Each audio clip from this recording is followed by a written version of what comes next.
I was in the middle of remodeling our kitchen, working 14-hour days covered in dust, when my wife said, "You're not present anymore." I thought she meant emotionally. Turns out, she meant physically, because another man had already taken my spot. I found out when I installed a new security camera and got an alert at 2 a.m. It was him, in my kitchen, drinking from my mug. I left the camera on during our date night and streamed it live on our TV. She saw herself from every angle. Her jaw dropped. I said, "Don't worry, he already made himself at home." I'm 39. Been doing home renovations most of my life. Fort Collins, Colorado. I've got my own little crew, but I still take on personal jobs solo, especially when it's for something that matters. Shelby and I had been married 8 years. Met her at a hardware store, no joke. She was asking one of the clueless clerks about tile grout. I stepped in, told her what to get, why she needed it, and how to apply it so it didn't crack in 6 months. She liked that I knew things. She was sharp, always put together. Real estate stager. Knew how to make things look better than they really were. I loved her. That's all I knew for sure. I thought we were solid. 6 months back, we started talking about remodeling our kitchen. We'd saved up for it, and I told her I'd do the work myself. She gave me a Pinterest board with 100 photos. White oak cabinets. Quartz. Big island. Flat black everything. No upper cabinets. Shelving instead. Fine. I liked a challenge. So I started tearing out the old kitchen after hours. My regular job still had me working 7 to 4. Then I'd come home and go straight into demo, rebuild, electrical, tile, plumbing. I lived in a layer of plaster and wood shavings. Some nights I didn't even eat. Just drank a beer and collapsed on the couch. Around week 3, Shelby changed. She stopped sitting with me. Started going to bed earlier or later, depending on the day. Constantly on her phone. One night I was rewiring the under-cabinet lighting and she said, "You're not present anymore." I said, "What?" She leaned on the doorway, arms crossed.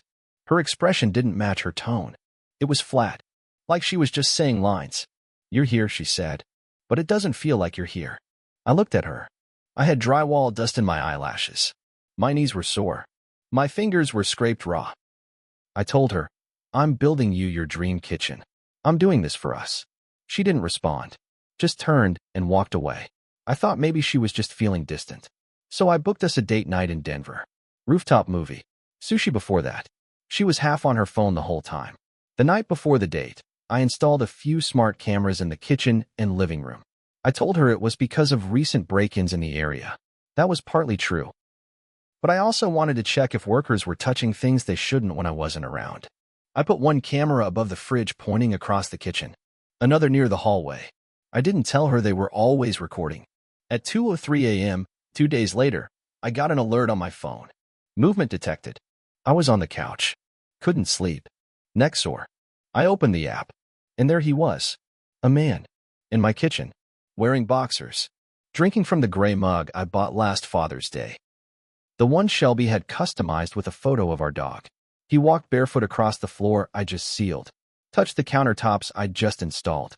Then Shelby walked in, wearing nothing but one of my flannel shirts. She kissed him, long and slow. They talked like they lived there, like they had for a while. I didn't wake her. I didn't yell. I didn't throw anything. I just sat there, frozen, watching it happen on a screen. The next morning I packed my tools into the truck and left like it was a normal workday. But I didn't go to work. I bought 2 more cameras. I upgraded the system, set it all to save locally, and then I waited. She lied every day, acted normal, brought me coffee once, even. But I saw it all. Every visit, every lie. He came on Wednesday mornings and Sunday nights. Sometimes Friday at noon. They used the kitchen like it was theirs. They laughed. They ate from plates I bought. Used the salt I filled. The day of our next date night, I downloaded and clipped footage from all 4 cameras. Every angle. I put it all on a USB. Plugged it into the TV. When we got home that night, I told her I wanted to show her something cool with the lighting system. I handed her the remote. Told her to hit power. The TV came on. Footage rolled. Him. Shirtless. Her. Laughing. My mug. My house. She stared. Didn't blink. Her face went pale. I said, "Don't worry.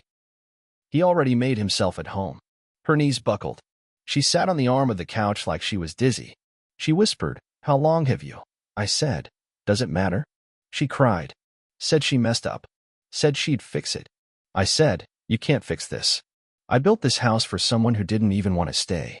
Then I walked out the front door. But that was just the beginning. I didn't go far that night. Just drove around town for hours, letting the cold air bite through the open window. I ended up sleeping in the truck at the construction site we were finishing up over on Mulberry Street. When I checked my phone the next morning, I had 16 texts from Shelby. 3 voicemails, all saying different things. One was her crying, begging me to come home. Another was angry, I can't believe you spied on me. Then one where she tried to sound calm and collected. We need to talk like adults. This doesn't have to be messy. I didn't answer. I went back to the house around 10 a.m. when I knew she'd be at work. I took photos of everything I had built, cabinets, counters, the tile backsplash I spent 3 days perfecting. Then I started tearing it all out. I didn't go crazy. I wasn't swinging a hammer in rage. I just unscrewed every panel, pulled up every floorboard, took out the new faucet and garbage disposal. I took the undercab lights, even took the drawer handles. I left the shell of a kitchen behind. Bare drywall and disconnected pipes. Then I locked the front door, got back in my truck, and called a lawyer. See, the house was in my name. Shelby had bad credit when we got married, and I bought the place before we tied the knot. She insisted on not being on the title. Said she didn't want to mess up my financial future. Funny how that worked out. I served her the separation papers 2 days later at her office. That same night, she came home and tried to get inside. But I'd changed the locks. She stood on the porch screaming, pounding the door. I opened the upstairs window and said, "This is still my house, Shelby. You can call your new man if you need a place to sleep." She cried and sat on the porch until her ride showed up. Guess who pulled up in a black Tacoma? Yeah, him. I watched him from the window. He didn't get out of the truck, just leaned over and opened the door from inside. She climbed in like a stray dog. I'll admit, I felt sick. Not from the betrayal. I was past that. But from how quick she jumped ships. Like it had all been rehearsed. A few days later, I got a notice. Shelby was contesting the separation. Claimed she'd been emotionally manipulated and financially dependent. She was asking for spousal support. I showed everything to my lawyer. The footage, the texts, the emails I pulled off the shared computer. Everything. We filed a countersuit. Then came the twist I didn't expect. I got a call from my buddy Rich, who works part-time at a car dealership downtown. He said, "Hey man, you still with Shelby?" I said, "Not exactly." He laughed. "Yeah, I figured. She was in here last week looking at SUVs with that guy. They told the rep they were married." I froze. "Married?" I asked. "Yeah. Signed in as Mr. and Mrs. Tucker." Tucker. That was his last name. I'd seen it on his gym bag in one of the video clips. I felt cold again. Like all the air got sucked out of me. They weren't just messing around. They were planning a life. While I was sanding floors and wiring light switches, they were house hunting and SUV shopping. And Shelby, she'd been using my money the whole time. Credit cards. Our joint account. She emptied the savings 3 weeks before I found out. I looked back through the bank statements. Thousands gone. Spot charges. Weekend trips. One withdrawal marked Airbnb, Estes Park. That weekend, I'd been in bed with strep throat. She told me she was visiting her sister in Colorado Springs. I didn't sleep again that night. I didn't cry. I got mad. Real mad. The next morning I met with my lawyer again. I brought a manila folder packed with screenshots, printed bank statements, and the edited camera footage on a flash drive. He looked through everything slowly. When he finished, he leaned back in his chair and said, "We're not just going for separation anymore. We're filing for divorce, and we're going for everything." I asked him, "Can we make sure she doesn't touch another sin of mine?" He nodded. "With what you've got here, we'll freeze the accounts today." And we did. But it was already too late to get the savings back. She'd moved most of it to a new account, probably under her new married name. 2 days later, I got a call from her mother. Now, I'd always liked her mom, Bonnie. Southern woman. Strict, no nonsense, believed in loyalty and respect. She said, "Honey, I heard some things I need to ask you about." I didn't want to dump everything on her, but I also didn't want to lie. So I told her, not everything, just the core. That Shelby had been seeing someone else. That she'd moved money. That she'd lied about a lot. Bonnie didn't cry. She said, "I knew something was wrong. She hasn't looked me in the eyes in months. I'll handle my end." I didn't think much of it. Until 2 weeks later when I saw a Facebook post. Shelby's name was tagged in a photo, her and the guy, sitting on a small porch somewhere rural, holding up champagne glasses. Caption said, "New chapter. Starting over." And the post wasn't from her account. It was from her sister's. The comments were brutal. Bonnie wrote, "You ought to be ashamed. That's not how you treat a man who broke his back building you a home. I raised you better." Her uncle wrote, "Wait, weren't you still married 2 months ago?" Her cousin said, "Wow. Per my name. Hope he finds someone who actually deserves him." Shelby deleted her account within hours.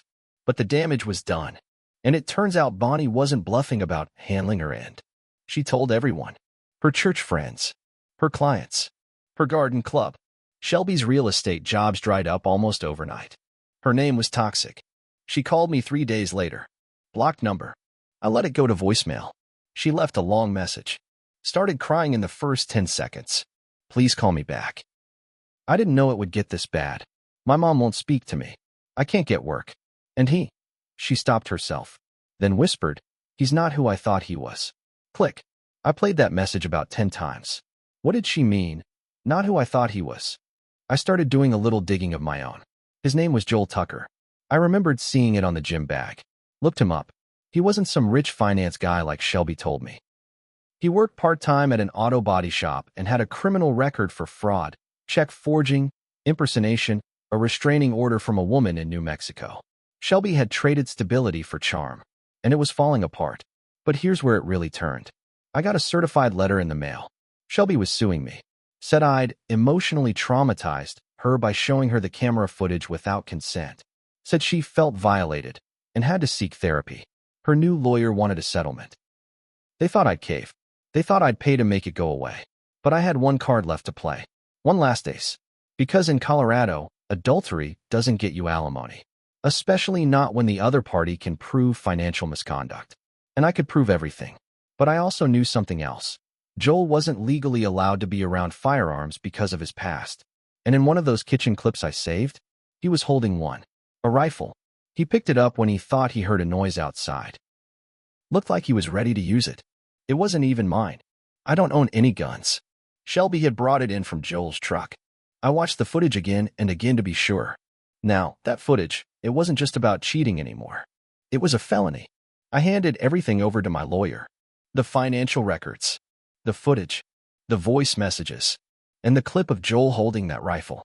He took one look and said, "You may have just handed me the whole case on a silver platter." We filed a full response. Not only were we rejecting her settlement demand, we were filing criminal evidence against Joel for being a felon in possession of a firearm. We also submitted claims for financial fraud and asset misappropriation tied to Shelby's unauthorized transfers from our joint savings. Then I did one more thing. I called a local reporter. Now, Fort Collins isn't a big city, but it's got a couple local papers that cover community news. One of the reporters, Megan, was someone I'd done renovation work for a few years back. I remembered she covered a lot of small court cases and shady dealings in town. I told her everything. I gave her documents, the court filings, and the police report we just filed. She did her homework. Called me back 2 days later and said, "I think I've got a story here." She wrote it as a feature piece. Changed names, but anyone who lived in town knew exactly who it was. Contractor catches wife cheating on home security cam. Exposes hidden fraud and illegal firearm possession. Divorce turns criminal in Fort Collins. It went live on a Tuesday morning. By Wednesday afternoon, Joel had been arrested. Shelby's lawyer dropped her case. She called me again, but this time I answered. She was sobbing. "You ruined my life," she said. I said, "No, Shelby. You did that all on your own." There was silence. Then she said something I'll never forget. "I should have just stayed. You would have given me everything." I said, "I did. And you threw it away." Then I hung up. She moved out of town 3 weeks later. Word is, she went to stay with an aunt in Arizona. Her mother won't talk to her. Her sister's embarrassed. Nobody trusts her in the industry anymore. As for Joel, he got sentenced to 18 months for weapons charges. Turns out he was already on probation when all this happened. And me? I finished the kitchen. Not for her. For me. I redid everything even better than before. New cabinets. Subway tile backsplash. Farmhouse sink. I put the same mug, the gray one with my dog's picture, right on the open shelf. Some mornings I sit at that island and drink my coffee in silence. It's peaceful. There's no phone buzzing. No lies in the walls. Just me. And for the first time in years, that's enough.